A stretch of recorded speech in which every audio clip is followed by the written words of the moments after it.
आइए आज हम स्टडी करेंगे विद्युत चुंबकीय विकिरण की कणीय प्रकृति यानी प्लांक्स का क्वांटम सिद्धांत। Particle nature of magnetic radiation यानी प्लांक्स क्वांटम थ्योरी। तो देखिए, विद्युत चुंबकीय तरंगे जो हमने रेडिएशन के बारे में पढ़ा, तो उसमें जैसे प्रकाश है तो प्रकाश तरंग की तरह भी है और उसमें फोटान जैसे कण भी पाए जाते हैं जिनको फोटान कहते हैं। तो कण की तरह भी उसका व्यवहार है और चूंकि उसमें वेग है तो वेग की वजह से, बहुत ज़्यादा वेग की वजह से उसमें तरंग का भी व्यवहार है। तो डुअल नेचर है, द्वैत प्रकृति है उसकी। तो उसी आधार पर प्लैंक्स ने एक क्वांटम थ्योरी दी, तो उसके बारे में हम लोग स्टडी करेंगे। तो विद्युत चुंबकीय विकिरण की कणीय प्रकृति, प्लैंक्स का क्वांटम सिद्धांत।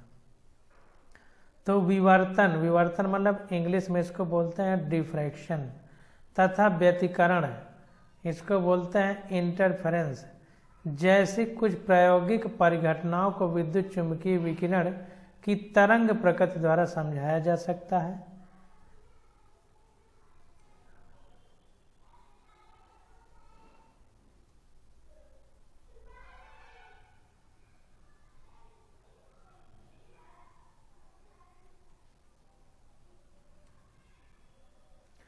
अब यहाँ देखिए, सबसे पहले दो शब्द आ गए हैं, विवर्तन और इंटरफेरेंस यानी व्यतिकरण। तो विवर्तन का मतलब होता है कि मान लीजिए कोई प्रकाश की किरण है और यहाँ पर एक कोई छोटा सा छेद है, तो उससे ऐसे मान लीजिए प्रकाश की किरण ऐसे आती है, तो प्रकाश से किरण निकलने के बाद कुछ मुड़ जाती है। इसी मुड़ने को विवर्तन कहते हैं।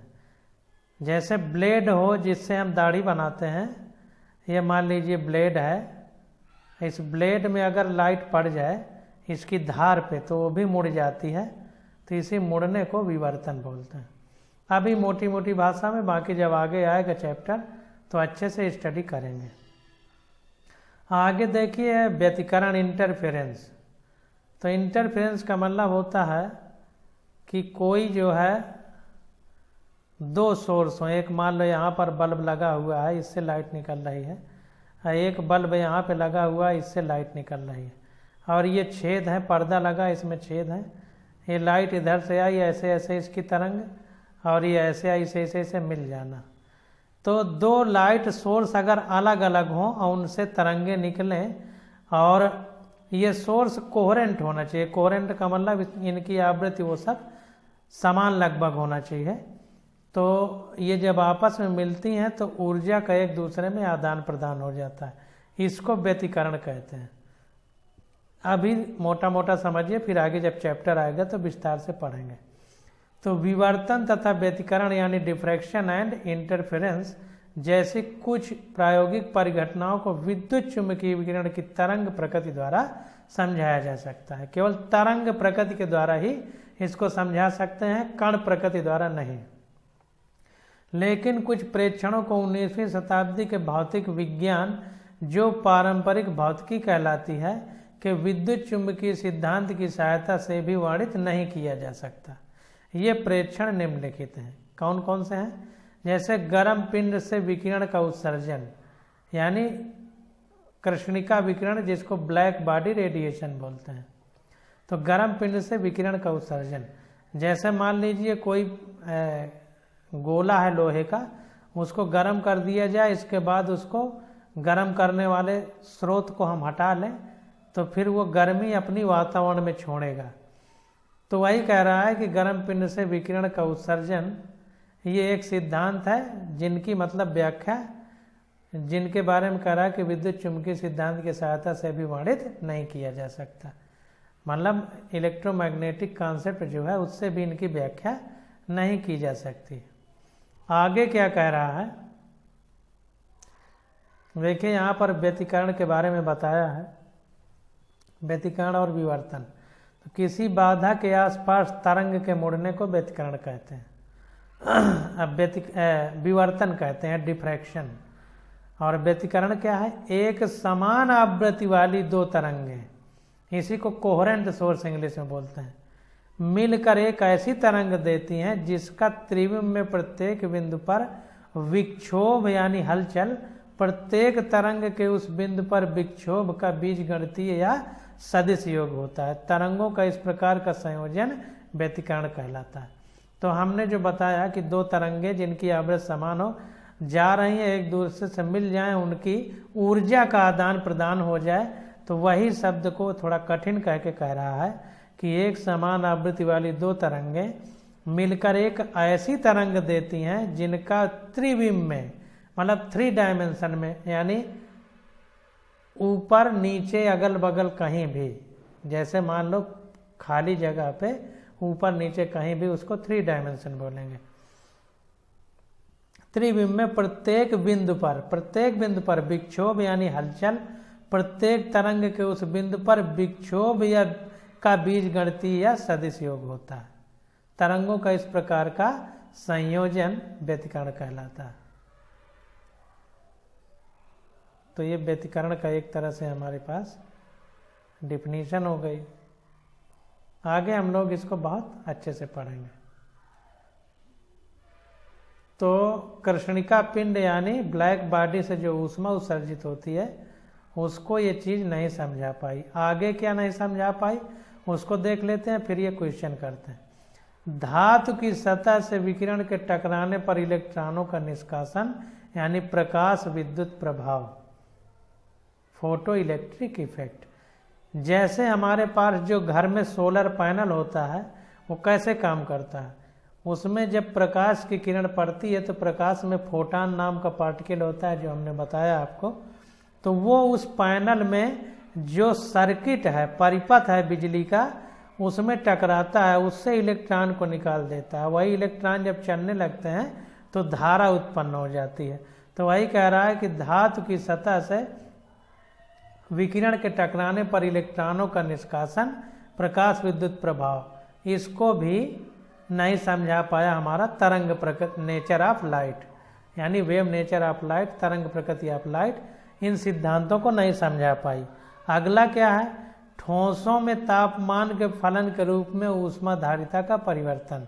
जो ठोस पदार्थ हैं, ठोसों में तापमान के फलन के रूप में, देखिए फलन का मतलब इंग्लिश में फंक्शन, तो variation of heat capacity of solid as a function of temperature. तो टेम्परेचर के फंक्शन के रूप में जो ऊष्मा है उसकी कैपेसिटी या उसका सॉलिड में जो परिवर्तन होता है, अलग अलग जगह पर चेंज होता है, उसी को ऊष्मा फलन कह रहा है हिंदी में। तो ये कह रहा है कि ठोसों के तापमान के फलन के रूप में ऊष्माधारिता का परिवर्तन, इसको भी जो है तरंग प्रकृति द्वारा नहीं समझा जा पाया। अगला कह रहा है कि विशेषकर हाइड्रोजन के संदर्भ में परमाणुओं में देखे गए रेखा स्पेक्ट्रम। जैसे हाइड्रोजन के संदर्भ में देखा जाए, विशेषकर हाइड्रोजन परमाणु से लिया जाता है क्योंकि सबसे छोटा है, उसमें 1 इलेक्ट्रॉन है, तो गणना करने में किसी चीज़ के आराम रहती है। तो वही कह रहा है कि हाइड्रोजन के संदर्भ में परमाणुओं में देखे गए रेखा स्पेक्ट्रम, जो लाइन स्पेक्ट्रम है, जो हमने बताया था कि कई प्रकार की तरंगों की आवृत्ति के आधार पर उनमें जो अलग अलग स्पेक्ट्रम बनते हैं, तो उसको भी तरंग प्रकृति द्वारा नहीं समझाया जा सका। तो कह रहा है कि ये परिघटनाएं इंगित करती हैं कि निकाय यानी सिस्टम केवल किसी विशेष मात्रा में ही ऊर्जा ले सकता है, सभी संभावित ऊर्जाएं ग्रहण अथवा उत्सर्जित नहीं की जा सकती हैं। तो ऊर्जा के उत्सर्जन के बारे में देखा जाए ऊष्मा के, तो वही कह रहा है कि सारी तरंगों को उत्सर्जित नहीं किया जा सकता, न सारी तरंगों को निकाय ले सकता है। कुछ ही ऐसी हैं जो ऊर्जाएं आदान प्रदान की जा सकती हैं। तो अब देखिए नीचे क्या कह रहा है कि ये ध्यान देने वाली बात है कि सन 1900 में मैक्स प्लांक द्वारा सबसे पहले उपरोक्त उल्लेखित कृष्णिका विकिरण की कोई ठोस व्याख्या की गई। कृष्णिका विकिरण, कृष्णिका का मतलब काला होता है, विकिरण का मतलब रेडिएशन। तो कोई काला पिंड, जैसे हमारे पास उसको ब्लैक बॉडी कहेंगे इंग्लिश में, तो उसको पहले ऊष्मा दी जाए, फिर उससे जो ऊष्मा उत्सर्जित हो उसकी गणना की जाए, तो उसको कृष्णिका पिंड कहते हैं। तो उसकी सबसे पहले व्याख्या प्लैंक ने की। अब देखिए क्या की व्याख्या, उसके बारे में आगे देखते हैं। तो आइए हम पहले इस परिघटना को समझने का प्रयत्न करें जिसे आगे दिया गया है। गर्म वस्तुएं विस्तृत परास में विद्युत चुंबकीय तरंग के विकिरण उत्सर्जित करती हैं। जो गर्म वस्तुएं हैं तो विस्तृत प्रयास मतलब बहुत बड़े रेंज में विद्युत चुंबकीय तरंगों के विकिरण उत्सर्जित करती हैं। उच्च ताप पर विकिरण का बड़ा भाग स्पेक्ट्रम के दृश्य भाग में होता है। जैसा हमने पीछे चित्र देखा था, उसमें कई रंगीन चित्र थे, पीछे एक बार फिर से देख लीजिए अगर ना समझ में आए। ये देखिए बना हुआ है, अलग अलग स्पेक्ट्रम यहाँ पर बनाए गए हैं। दृश्य स्पेक्ट्रम ये केवल दिखाया गया है।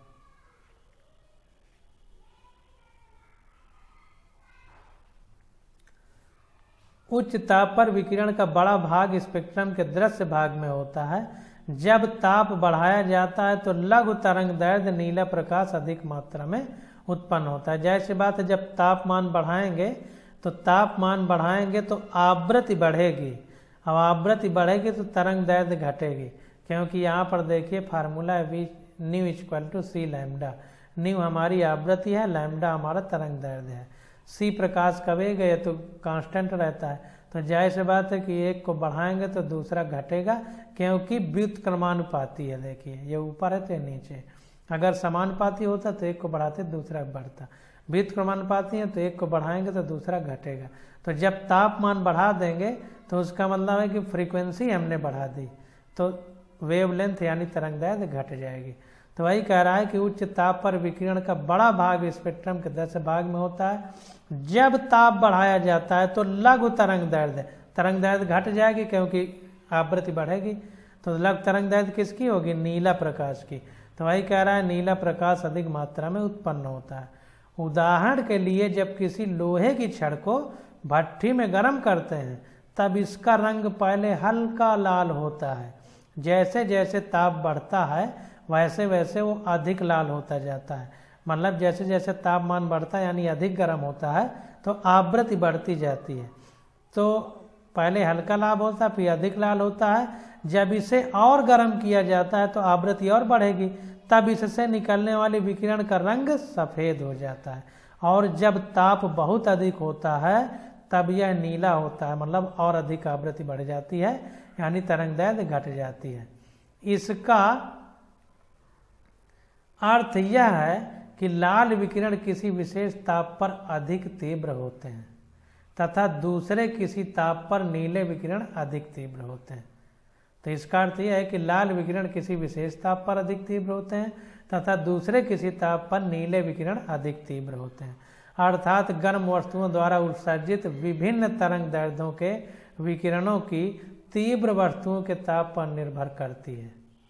अर्थात गर्म वस्तुओं द्वारा उत्सर्जित विभिन्न तरंग दैर्ध्य के विकिरणों की तीव्रता, तो विभिन्न तरंग दैर्ध्य के जो विकिरणों की तीव्रता है, मतलब कितना तीव्र है, इंटेंसिटी इंग्लिश में कहेंगे, वो वस्तुओं के ताप पर निर्भर करेगी।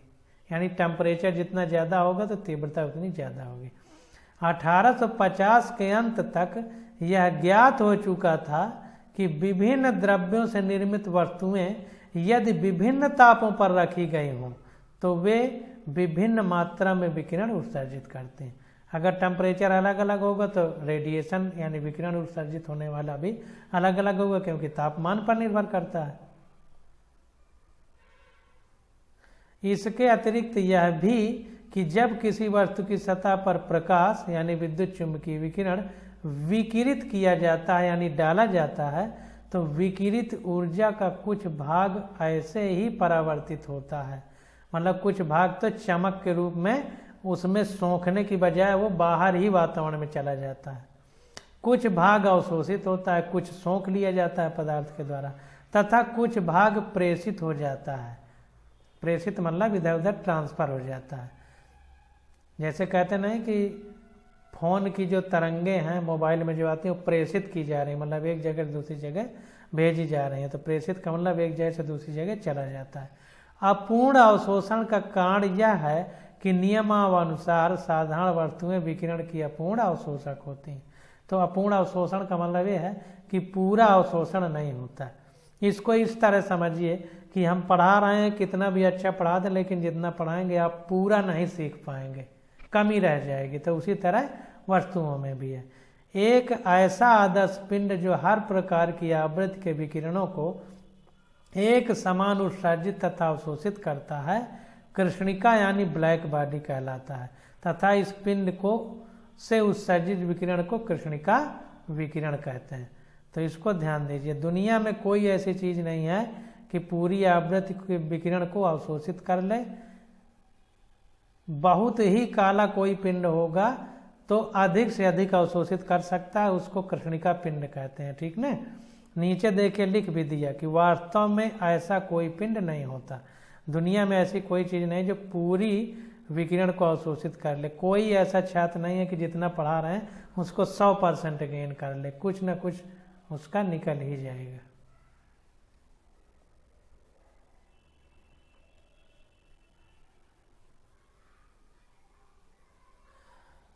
वास्तव में ऐसा कोई पिंड नहीं होता। कार्बन ब्लैक लगभग कृष्णिका के बहुत समान होता है। जो कार्बन ब्लैक होता है यानी कोयला जो होता है वो लगभग कृष्णिका के बहुत समान होता है। कृष्णिका का एक अच्छा भौतिक सन्निकटन सूक्ष्म छिद्र युक्त एक गुहा होती है। मतलब कृष्णिका यानी ब्लैक बॉडी जो होती है उसका अगर हम सही आंसर चुने तो एक खोखला फुटबॉल ले लीजिए, उसके अंदर काला कर दीजिए, उसमें एक हल्का सा छेद कर दीजिए, तो जितनी भी है ज़्यादातर उसमें उसी में टकरा टकरा के रह जाएगी, बाहर नहीं निकल पाएगी क्योंकि छेद बहुत छोटा है। ये देखिए फिगर भी बना के दिखाया कि प्रकाश की किरण ऐसे आई, ऐसे ऐसे टकराती टकराती उसी के अंदर रह गई, बाहर नहीं निकल पाई। तो वही कह रहा है कि सबसे अच्छा अगर उदाहरण देखा जाए तो छिद्र युक्त एक गुहा होती है। गुहा मतलब जहाँ खाली जगह है। चित्र 2.8 का दिखाया गया, जिसमें एक छिद्र के अलावा अन्य कोई द्वार नहीं होता। गुहा में छिद्र से प्रवेश करने वाली कोई भी किरण गुहा की भीतरी दीवारों से परावर्तित होती रहती है और अंत में गुहा की दीवार द्वारा अवशोषित हो जाती। परावर्तित का मतलब टकरा करके फिर भागना, फिर टकरा करके फिर भागना, उसकी सतह से दूर भाग जाना। जैसे कोई गेंद टकराती है फिर ये परावर्तित होती, गेंद टकरा के फिर भागना, तो ये परावर्तन है। आगे इसको विस्तार में पढ़ेंगे, क्योंकि परावर्तित होने के बाद अगर यहाँ बीच से लंब डाल दिया जाए तो ये कोण बराबर होगा।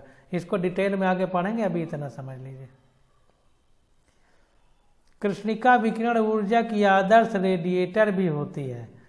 कृष्णिका ऊष्मा विकिरण की आदर्श रेडिएटर भी होती है। मतलब जो काला पिंड है वो अच्छा ऊष्मा का अवशोषक और अच्छा उत्सर्जक भी होता है। रेडिएटर मतलब उत्सर्जक। इसके अतिरिक्त कृष्णिका अपने परिवेश के साथ तापीय साम्य में होती है। तापीय साम्य मतलब कि जब उसको ऊष्मा दी जाती है तो अवशोषित भी करती है, उत्सर्जित भी करती है। तो अवशोषण और उत्सर्जन लगभग एक दूसरे के साम्य अवस्था में रहता है, मतलब इक्विलिब्रियम में। इसको इस तरह कह सकते हैं कि जैसे एक तरफ 1 किलो का बांट रख दें तराजू में, कांटा वाले में, और दूसरी तरफ 1 किलो गेहूं रख दें तो पलड़ा लगभग बराबर रहता है। तो उसी को साम्यावस्था या इक्विलिब्रियम कहते हैं। तो वही कह रहा है कि इसे अतिरिक्त कृष्णिका अपने परिवेश के साथ तापीय साम्य में होती है। मतलब उसका उत्सर्जन और अवशोषण लगभग चलता रहता है। यह दिए गए समय में प्रति इकाई क्षेत्रफल में उतनी ऊर्जा विसरित करती है जितनी उसके परिवेश से उत्सर्जित प्रकाश की मात्रा विसरित करती है जितनी उसने परिवेश से अवशोषित की थी। भाई हमने बताया कि अवशोषण और उत्सर्जन साम्य अवस्था में रहता है। कृष्णिका से उत्सर्जित प्रकाश की मात्रा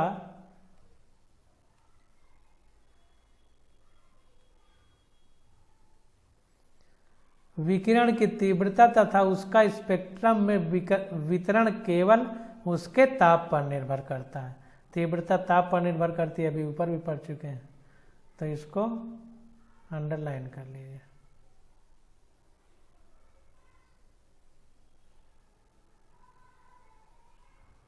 देखिए ध्यान दीजिए कि कृष्णिका से उत्सर्जित प्रकाश की मात्रा यानी विकिरण की तीव्रता यानी इंग्लिश में इंटेंसिटी तथा उसका स्पेक्ट्रम में वितरण केवल उसके ताप पर निर्भर करता है, केवल ताप पर और किसी चीज पर नहीं।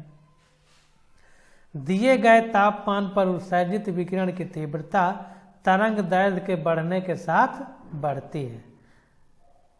ध्यान दीजिए, उत्सर्जित विकिरण की तीव्रता तरंग दैर्घ्य के बढ़ने के साथ बढ़ती है, यानी तरंग दैर्घ्य डायरेक्टली प्रोपोर्शनल होती है तीव्रता के। किसी एक तरंग दैर्घ्य पर यह अधिकतम होती है, उसके बाद तरंग दैर्घ्य के और बढ़ने पर यह घटनी शुरू हो जाती है। ध्यान दीजिए कि किसी एक तरंग दैर्घ्य पर यह अधिकतम होती है, अगर बाद में उस तरंग दैर्घ्य के और बढ़ने पर यह घटनी शुरू हो जाती है। यहाँ पर देखिए ये तरंग दैर्घ्य और तीव्रता का संबंध, ये तीव्रता है, ये तरंग दैर्घ्य। यहाँ पर देखिए, यहाँ पर अधिकतम हुई, यहाँ पर अधिकतम है, यहाँ पर अधिकतम है। इसके बाद देखिए फिर ये घटनी शुरू हो जाती है। तीव्रता चाहे बढ़ाई भी जाए तो ये घटना शुरू हो जाती है तरंग दैर्घ्य। इसी तरह ये भी घटना शुरू, तो वही कह रहा है कि किसी एक तरंग दैर्घ्य पर यह अधिकतम होती है। मान लीजिए यहाँ पर अधिकतम हुई, उसके बाद तरंग दैर्घ्य के और बढ़ाने पर यह घटनी शुरू हो जाती, और तरंग दैर्घ्य बढ़ाएंगे तब भी ये घटनी शुरू हो जाती है। ये देखिए तरंग दैर्घ्य, अब यहाँ से हम यहाँ पर देखें तरंग दैर्घ्य कम है, यहाँ पर कम है। तरंग दैर्घ्य जितना आगे जाएंगे उतना तरंग दैर्घ्य बढ़ रही है। देखिए 1000, 2000, 3000, लेकिन देखिए आवृत्ति ये घट रही है। 2000 पे और कम है, 3000 पे और कम है, 1000 तक देखिए बढ़ती चली गई है। तो वही कह रहा है फिर हम तरंग दैर्घ्य बढ़ाएंगे भी तो भी आवृत्ति हमारी घटेगी, ये ग्राफ द्वारा बता रहा है।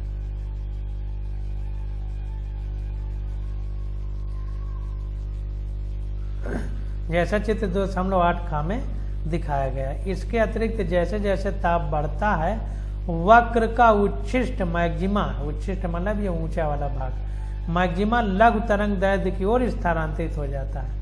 ये देखिए लघु तरंग दैर्घ्य की ओर जा रहा है। तरंग दैर्घ्य के लिए ये लाइन है, आवृत्ति के लिए ये लाइन। तो ऊपर जाएंगे तो मतलब आवृत्ति बढ़ेगी, आगे जाएंगे तो मतलब तरंग दैर्घ्य बढ़ेगी। तो देखिए आगे नीचे भी आ रहे हैं, आगे भी, मतलब तरंग दैर्घ्य घट रही है, आवृत्ति भी घट रही है। इसके अतिरिक्त जैसे जैसे ताप बढ़ता है वक्र का उच्छिष्ट मैक्सिमा लघु तरंग दैर्घ्य की ओर स्थानांतरित होता जाता है। विकिरण की तीव्रता का पूर्वानुमान लगाने के लिए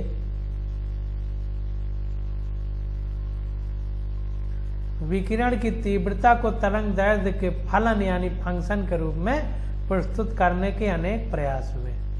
तो विकिरण की तीव्रता को प्रकट करने के लिए जो तरंग दैर्घ्य है उसका जो फंक्शन है उसके साथ व्यक्त करने के अनेक प्रयास हुए। प्रकाश के तरंग सिद्धांत के आधार पर उपरोक्त परिणामों की संतोषजनक व्याख्या नहीं की जा सकी, लेकिन आज तक कोई संतोषजनक व्याख्या कोई नहीं कर पाया। मैक्स प्लांक ने इस मान्यता के आधार पर संतोषजनक परिणाम प्राप्त किया कि विकिरण का अवशोषण और उत्सर्जन दोलित्रों यानी कृष्णिका की दीवारों के परमाणु से उत्पन्न होता है। दोलित्र मतलब जो कृष्णिका पिंड है उसके जो परमाणु हैं वो दोलन करते हैं, इसलिए दोलित्र कह रहे हैं। यह लगातार विद्युत चुंबकीय विकिरणों के दोलित्रों के साथ ऊर्जा का आदान प्रदान करते रहते हैं। प्लैंक ने यह माना कि विकिरण को ऊर्जा के विविक्त यानी डिस्क्रीट भागों में बांटा जा सकता है। ऊर्जा के मतलब विभिन्न विभिन्न भागों में बांटा जा सकता है। जैसे पानी भरा हो समुद्र में और उसकी परतों को हम बांट दें कि एक दूसरे के ऊपर परतें खिसक रही हैं, तो वैसे अलग अलग ऊर्जा के भागों में बांट दिया गया। मैक्स प्लांक ने मान्यता दी कि परमाणु और अणु केवल विविक्त यानी डिस्क्रीट मात्राओं में ऊर्जा उत्सर्जित या अवशोषित करते हैं, ना कि अनवरत रूप में, मतलब कॉन्टिन्यूअस नहीं। डिस्क्रीट मतलब विविक्त मतलब अलग अलग बट के जो है ऊर्जा का अवशोषण या उत्सर्जन करते हैं। तो इसको ध्यान देना।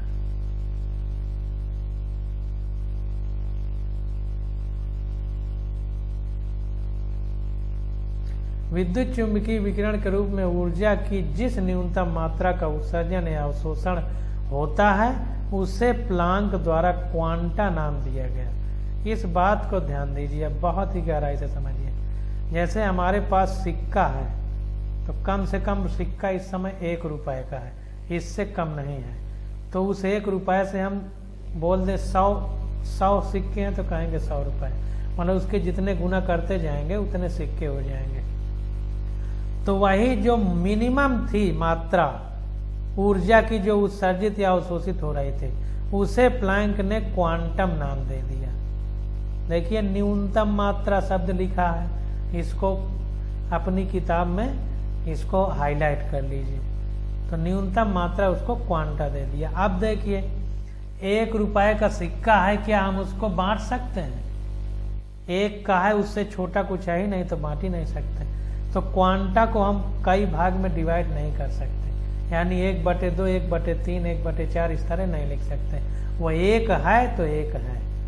ऐसा इसलिए नहीं कर सकी तो जो ऊर्जा आ रही है फोटान के रूप में, फोटान पार्टिकल अगर 1 है, फोटान कण तो 1 है, वो आधा थोड़ा हो सकता है। तो इसीलिए विकिरण के 1 क्वांटम की ऊर्जा E उसकी आवृत्ति न्यू के समानुपाती होती है। इसे समीकरण 2.6 द्वारा व्यक्त किया जा सकता है। तो E डायरेक्टली प्रोपोर्शनल होती है न्यू के, ये आवृत्ति है, ये ऊर्जा है। अब प्रोपोर्शनल को हटाने के लिए, समानुपाती चिन्ह को हटाने के लिए कांस्टेंट H रख दिया। क्योंकि प्लैंक नामक वैज्ञानिक ने ये सब कलाकारी की, इसीलिए उनके नाम पर इसको प्लैंक कांस्टेंट कह देते हैं। तो E = h/न्यू। ये फार्मूला देखिए, जब विमीय सूत्र हल कर रहे थे तो बार बार आ रहे थे, तो हमने बताया था कि आगे आएंगे विस्तार से हम लोग पढ़ेंगे।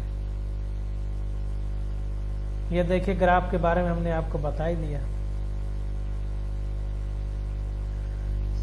आनुपातिक स्थिरांक H को प्लैंक स्थिरांक कहा जाता है और इसका मान 6.621 × 10⁻⁻34 जूल सेकंड होता है। प्लैंक कांस्टेंट की बीमा भी निकालने को कई बार आई। क्वांटीकरण की तुलना सीढ़ियों पर खड़े होने से की गई है। कोई भी व्यक्ति सीढ़ियों के किसी भी पायदान पर खड़ा हो सकता है, परंतु उसके लिए सीढ़ी के 2 पायदान के बीच में खड़ा होना संभव नहीं है। पायदान में ही तो खड़ा होगा, बीच में कैसे खड़ा होगा? ऊर्जा का मान निम्नलिखित समुच्चय में से कोई भी हो सकता है, परंतु इन मानों के बीच में कोई मान नहीं हो सकता है। जैसे हमने बताया कि 1 रुपए सिक्के को तोड़ नहीं सकते हो कि 1/2 कर दो, तो इसी प्रकार ऊर्जा को तोड़ नहीं सकते। या तो 1 होगी या h/न्यू होगी, 0 होगी या h/न्यू, या 2h/न्यू, 3h/न्यू से लेकर n तक कुछ भी हो सकती है, लेकिन 0.5 h/न्यू नहीं हो सकती है। तो इसको ध्यान देना।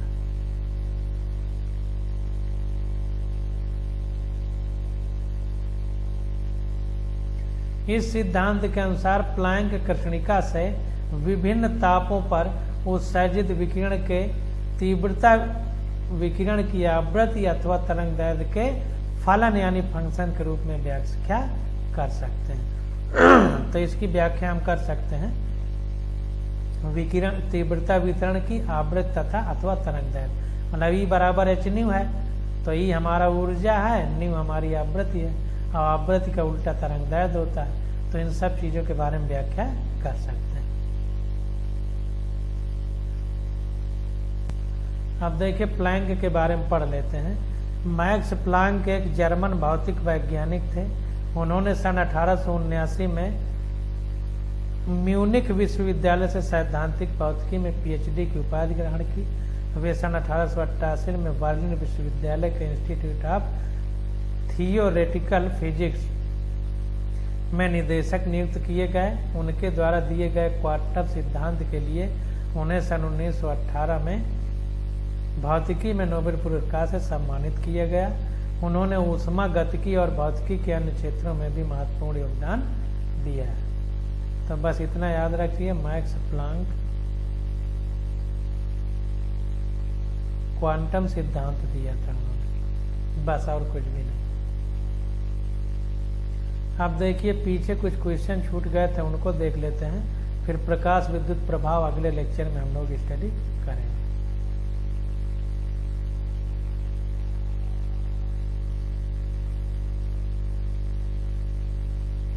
तो देखिए क्वेश्चन देखते हैं।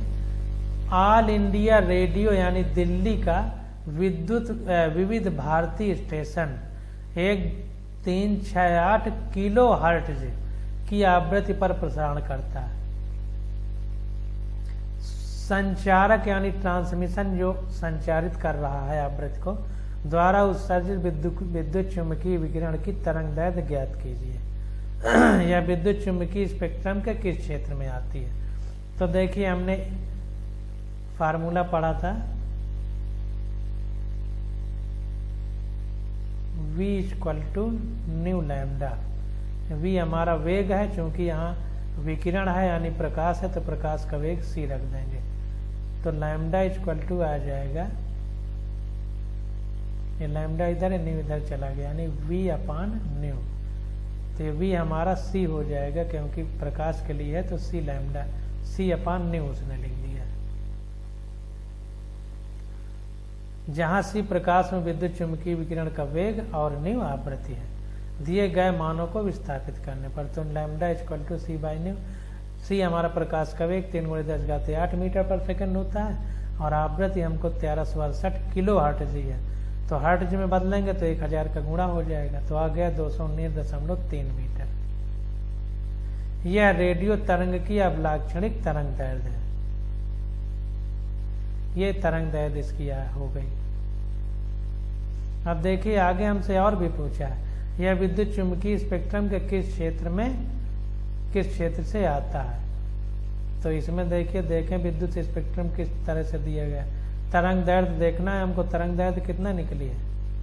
219.3। तो देख लीजिए 219 किस में आता है। यहां से तो 400 शुरू हो जाता है,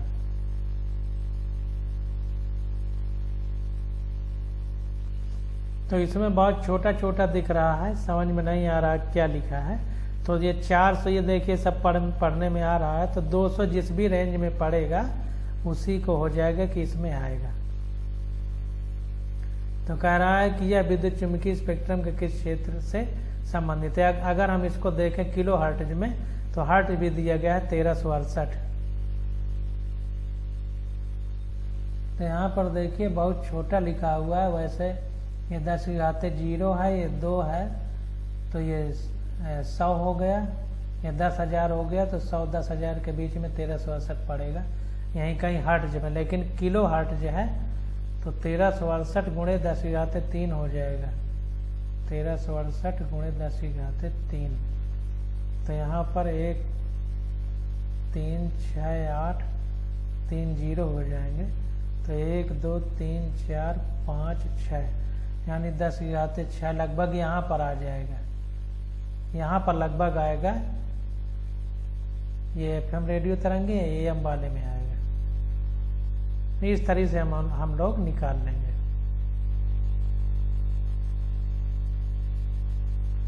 आगे देखते हैं क्वेश्चन। कह रहा है दृश्य प्रकाश के तरंग दैर्घ्य का परास बैंगनी यानी 400 नैनोमीटर से लाल यानी 750 नैनोमीटर तक है। ये बता दिया कि बैंगनी की परास कितने नैनोमीटर है और लाल की। इन तरंग दैर्ध्यों को आवृत्तियों यानी हर्ट्ज में प्रकट कीजिए। 1 नैनोमीटर बराबर 10⁻⁹ मीटर। तो फिर वही फार्मूला लगा देना है, nu equal to C equal to nu lambda, तो nu equal to C upon lambda. C प्रकाश का वेग है, लैम्डा 400 रखेंगे तो इतना हर्ट्ज आ जाएगा। और इसी प्रकार nu equal to C upon lambda, C प्रकाश का वेग तो नियत रहेगा, आवृत्ति बदल जाएगी, 750 रखेंगे तो इतना हर्ट्ज आ जाएगा। तो दृश्य स्पेक्ट्रम का परास आवृत्ति के रूप में 4 × 10⁻14 से 7 × 10⁻14 तक है। दृश्य प्रकाश हमारा 4 × 10⁻14 से 7 × 10⁻14 तक है, क्योंकि बैंगनी या पीनाला यानी बैंगनी से लाल तक होता है, तो बैंगनी ये हो गया, लाल ये हो गया। तो यही परास यहाँ पर लिखते हैं। आगे देखते हैं 5800 एंगस्ट्रॉम तरंग दैर्ध्य वाले पीले विकिरण की का तरंग संख्या और खा आवृत्ति की गणना कीजिए। तो आवृत्ति का उल्टा तरंग संख्या हमने पढ़ा था, देखते हैं।